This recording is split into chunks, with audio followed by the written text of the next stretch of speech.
లోహంతో చేయబడినటువంటి లింగం అయితే అది లోహజ లింగం, బంగారము వెండి మొదలైన దాంతో. నాలుగవది రత్నజ లింగము అంటారు. రత్నములతో చేయబడినటువంటి లింగ స్వరూపం అయితే దాన్ని రత్నజ లింగం అంటారు. ఆ తరువాత వచ్చేటటువంటిది 5వ తరహా లింగం చెక్కతో చేయబడినటువంటిది, దారువుతో చేయబడినటువంటి లింగాన్ని 5వది. ఆ తరువాత చేయబడినటువంటి లింగం ఈ రాతితోంచి శైలజ లింగము అని, ఈ రాతిలోంచి చేయబడినటువంటి లింగాలు. ఇలా 7 రకాలుగా లింగములు తయారవుతాయి. ప్రతిష్ఠ దృష్ట్యా అంటే స్వామివారి శివలింగాన్ని ప్రతిష్ఠ చేసేటటువంటి పద్ధతిలో ఆలోచన చేసినప్పుడు 6 రకాలుగా చెప్తారు శివలింగాన్ని. మొట్టమొదటిది స్వయంభూలింగములు అంటారు. అది ఒకళ్ళు ప్రతిష్ఠ చేసింది కాదు, అది కాలంలో ఎప్పుడు ఏర్పడిందో ఎవ్వరికీ తెలియదు. తనంత తానుగా ఏర్పడినటువంటి శివలింగం. శ్రీశైలంలో ఏర్పడినది, రామేశ్వరంలో ఏర్పడినది. ఇలాంటి రామేశ్వరంలోది రామచంద్రమూర్తి ప్రతిష్ఠ చేశారని, శ్రీశైలంలో వారణాసిలో అలాంటి చోట్ల కేదారేశ్వరంలో అలాంటి చోట ఏర్పడినటువంటి శివలింగములకు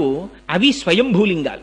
రెండవది దివ్యలింగములు అంటారు. దివ్యలింగములంటే దేవతల చేత ప్రతిష్ఠ చేయబడినటువంటి లింగములు. ఇక్కడ మనకి శ్యామలకోట సంస్థానంలో సామర్లకోట అంటారే, అక్కడ ప్రతిష్ఠ చేయబడినది.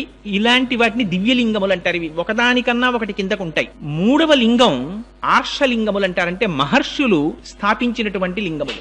నాలుగవ వాటిని మానుషలింగములు అంటారు, అంటే మనుష్యులు ప్రతిష్ఠ చేసినటువంటి లింగాలు.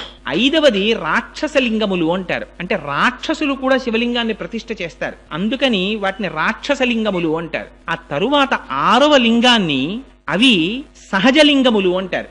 అవి ప్రకృతిలో తనంత తానుగా శివలింగం ఏర్పడి తనంత తాను ధారాపాత్ర ఏర్పడి తనంత తాను అభిషేకం జరిగిపోతుంటుంది. అలా జరుగుతుందా అండి అని మీకు అనుమానం రావచ్చు. మీరు ఎప్పుడైనా అరకు వెళ్ళినప్పుడు బుర్రా కేవ్స్ అని చెప్పి ఉన్నాయి మనకి, చాలా మంది చూడ్డానికి వెడుతూ ఉంటారు. మీరు వెడితే ఇప్పటికీ చూడొచ్చు, నది కొండని తొలుచుకుంటూ వెళ్ళిపోయింది. వెళ్ళిపోతే ఆశ్చర్యం ఏమంటే అక్కడ ఒక శివలింగం ఏర్పడ్డాయి. ఆ శివలింగాలు పైన ఎక్కడో కొండ యొక్క ఉపరితలం ఉంటుంది. ఆ కొండ ఉపరితలం మించి ఖచ్చితంగా ఈ శివలింగం ఏర్పడిన దాని మీదకి సన్నటి ధార ఎడతెరిపి లేకుండా రాత్రింబాళ్ళు పడిపోతుంటుంది. ఆ పడిపోతున్నది శివలింగం పెరిగిపోతుంటుంది. అది విచిత్రం. అది పెరిగి పెద్దదైపోయి అక్కడికి వెడితే మనకి బుర్రా కేవ్స్ లో చూపిస్తారు, పెరిగి పెద్దదైపోయి శివలింగం స్తంభంలా పెరిగి పెరిగి మళ్ళీ వెళ్లి కొండను ముట్టుకుంటుంది. అలా నీళ్లు పడి ఆ శివలింగం అలా పెరుగుతూ ఉంటుంది. ఇప్పటికీ బుర్రా కేవ్స్ లో అటువంటి శివలింగాలు ఉన్నాయి. ఇప్పటికీ అభిషేక తీర్థం పడుతూ పెరుగుతున్న శివలింగాలు. అదిగో